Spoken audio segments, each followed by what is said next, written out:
Hasbunallah wa ni'mal wakil, ni'mal maula wa ni'man nasir. Hasbunallah wa ni'mal wakil, ni'mal maula wa ni'man nasir. Hasbunallah wa ni'mal wakil, ni'mal maula wa ni'man nasir. Hasbunallah wa ni'mal wakil, ni'mal maula wa ni'man nasir. Sallu ala Muhammad.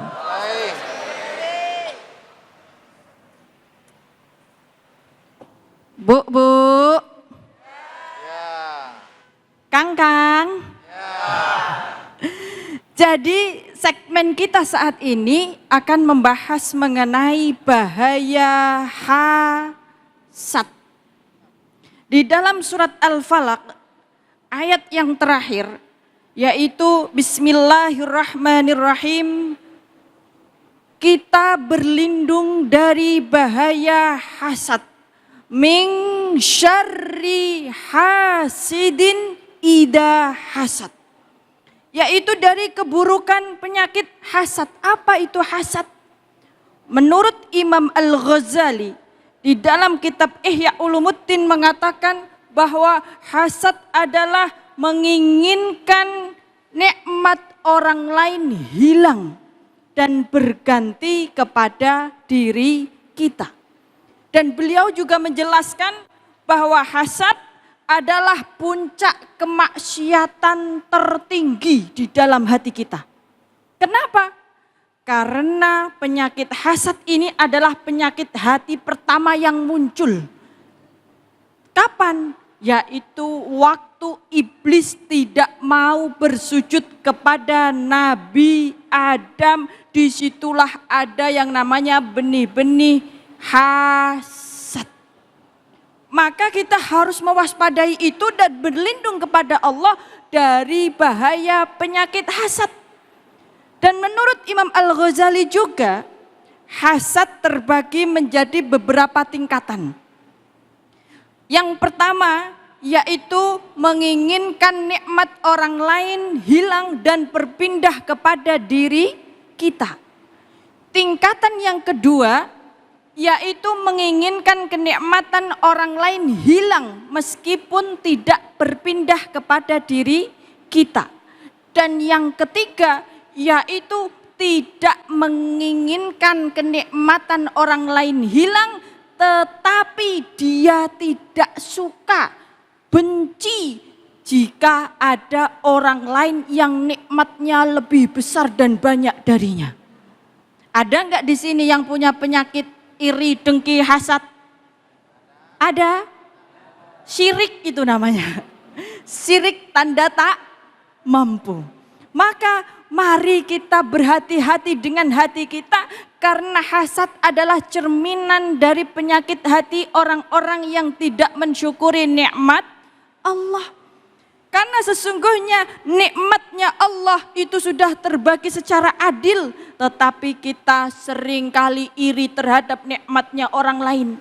Benci terhadap kenikmatan orang lain. Na'udzubillahi min. Makanya hasad itu ada berapa huruf? H-A-S-A-D. H, hateful. Apa hateful? Penuh kebencian. Yang kedua, A, angry. Angry, penuh amarah. Jadi orang yang hasad itu sudah penuh kebencian, penuh juga amarah di dalam hatinya. Kemudian yang ketiga, S, sneaky. Sneaky itu adalah licik atau sembunyi-sembunyi, menginginkan orang lain jatuh dengan cara apa aja diusahakan. Kemudian A lagi, anxious. Apa itu? Cemas. Melihat orang lain bahagia, diri kita malah merasa cemas, tidak bahagia. Makanya ada yang namanya SMS. Apa itu SMS? Senang melihat orang lain susah dan susah melihat orang lain senang. Senang. Na'udzubillahi min. Dzalik. Makanya hatinya penuh dengan kecemasan. Makanya banyak orang-orang zaman sekarang punya penyakit anxiety. Terjangkit penyakit cemas. Karena apa? Kurang yakin kepada Allah dan dia menolak takdir Allah, menginginkan apa yang ada pada diri orang lain. Padahal setiap manusia memiliki porsinya masing-masing.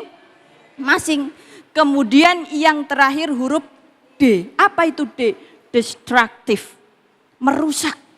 Orang yang hatinya hasad itu akan penuh dengan sifat merusak. Merusak kenikmatan orang lain. Merusak hidup orang lain. Ikut campur urusan orang lain, tapi ikut campurnya tidak membantu, tetapi ingin menjatuhkan. Maka disebutlah destruktif.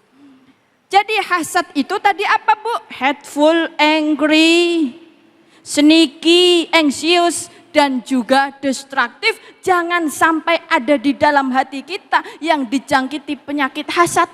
Maka kalau kita sudah mulai iri sama orang lain, mulailah kita bersyukur kepada Allah. Karena apa? Kerugian dari kita yang memiliki penyakit hati atau hasad, itu amal kebaikan kita akan terbakar sebagaimana kayu bakar yang dibakar. Maka akan habis. Selain itu, orang yang punya penyakit hasad hidupnya tidak akan pernah tenang. Dengan 5 karakter sifat tadi, maka hidupnya akan selalu cemas, marah, benci, merusak, berperilaku licik dan lain sebagainya. Maka mari kita memulai dari hati kita, bersihkan dari penyakit-penyakit iri dan dengki, dan dijauhkan dari rasa iri dengkinya orang lain terhadap kita. Biar orang lain tidak dengki kepada kita, maka milikilah sifat rendah hati. Jangan punya apa-apa sedikit sombong. Ya kan? Betul. Lagi punya mobil sedikit udah pakai kacamata sombong. Lagi punya istri cantik udah sombong. Punya suami ganteng sombong. Na'udzubillahi min. Menjauhkan dari iri orang lain terhadap kita, kita harus memiliki hati yang baik dan kerendah hatian. Amin, amin, Allahumma amin ya robbal alamin. Terima kasih. Masya Allah, luar biasa ya penjelasan dari guru kita Ustazah Inaratul Ain. Ya Ustazah, Masya Allah, terima kasih banyak. Ya, tadi beliau membahas surah Al-Falaq ayat 5 ya, yang terakhir. Memang kalau kita lihat hasad itu adalah tadi puncaknya kemaksiatan, karena berawal biasanya itu dari iri, ya iri, pengen banget gitu ya punya. Awalnya pengen doang, lama-lama jadi doain yang jelek-jelek. Iya, semoga hancur, semoga ini, semoga gitu. Nah itu di sini nggak Bapak Ibu yang punya perasaan seperti itu? Wah, kayaknya enggak nih, yang jauh di sono ya, jauh luar negeri, luar angkasa bahkan ya. Iya, kalau di sini jamaahnya insya Allah soleh-soleha, kelihatan wajah-wajahnya taat kepada Allah Subhanahu Wa Taala. Saking taatnya, belum azan aja belum udah pada sholat. Maksudnya sholat tahiyat masjid. Oleh karena itu kita hindari iri hati, dengki, apalagi hasad. Tadi Ustazah bilang nanti kita akan merugi. Orang yang seperti itu sulit untuk move on. Sulit untuk move on. Karena yang ada di dalam hidupnya itu hanyalah pikirannya orang lain. Orang lain dan tidak ada habisnya. Baik, para Bapak Ibu ada yang ingin bertanya kepada Ustazah kita. Oh Masya Allah, nih Ibu ini udah langsung cekatan. Silakan Ibu. Assalamualaikum warahmatullahi wabarakatuh. Waalaikumsalam. Nama saya Ibu Siti Rahma dari Masjid Taklim Al-Badriyah. Izin bertanya Ustazah, apakah ada penyakit ain dalam agama Islam, dan bagaimana sikap kita agar kita tidak atau takut berlebihan gitu dalam menjalankan kehidupan sehari-hari. Itu aja Ustazah pertanyaan saya. Terima kasih sebelumnya. Wassalamualaikum warahmatullahi wabarakatuh. Masya Allah, waalaikumsalam warahmatullahi wabarakatuh. Ibu Siti Badriah, ini pertanyaannya Siti Rahmah. Siti Rahmah, iya Siti Rahmah. Baik, Ibu Siti Rahmah ini pertanyaannya menarik Ustazah, ya tentang penyakit ain. Apakah betul ada penyakit ain? Dan mungkin bagaimana solusinya agar terhindar dari penyakit ain ya? Begitu ya, Pak Insya Allah. Ustadz. Baik, silakan Ustazah. Baik, terima kasih Ibu Siti Badriah Rahmah. Penyanyi dangdut itu. Ditambah lagi dong jadi saya. Iya. Jadi Ibu Rahmah ya, ain itu nyata. Bahkan hadis Rasulullah mengatakan bahwa ain itu nyata dan jika ada yang mendahului takdir maka ain itulah yang terlebih dahulu ada. Maksudnya gimana? Bahwa mata kita itu sebenarnya memantulkan cahaya dalam memandang orang lain. Maka penyakit ain ini berasal dari mata yang iri dan dengki terhadap orang lain. Makanya kalau memandang hati-hati. Karena yang pertama tadi itu, karena pandangan mata yang disebabkan dari rasa iri, dengki, hasad, hasut tadi. Dan hati-hati, yang kedua ain juga bisa hadir dari pandangan mata kekaguman. Yang di situ tidak disertai dengan zikir kepada Allah Subhanahu. Jadi kalau ibu mandang saya, ngelihat saya cantik, uji cantik. Iya, iya. Memang cantik, kalau ganteng saya saja. Iya, iya. Jadi Laki-laki. kita semua. Iya.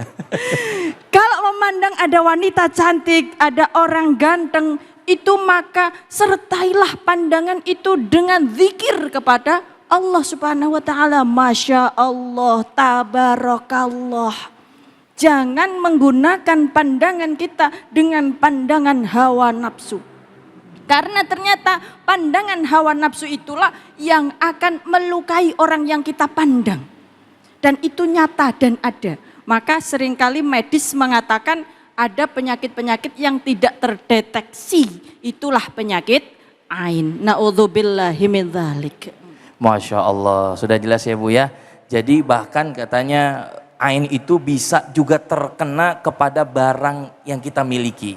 Ya seperti di zaman Rasul ontaknya Nabi, ya jadi bukan hanya kepada diri kita, tapi apa yang kita miliki itu juga bisa kena ain. Wah, waliyadzubillah. Jadi bahaya sekali tentang ain. Baik, jamaah yang dimuliakan Allah Subhanahu wa taala, pemirsa Cahaya Hati Indonesia, insya Allah kita akan melanjutkan dengan berdoa bersama guru-guru kita. Jadi jangan kemana-mana, saksikan terus Cahaya Hati Indonesia.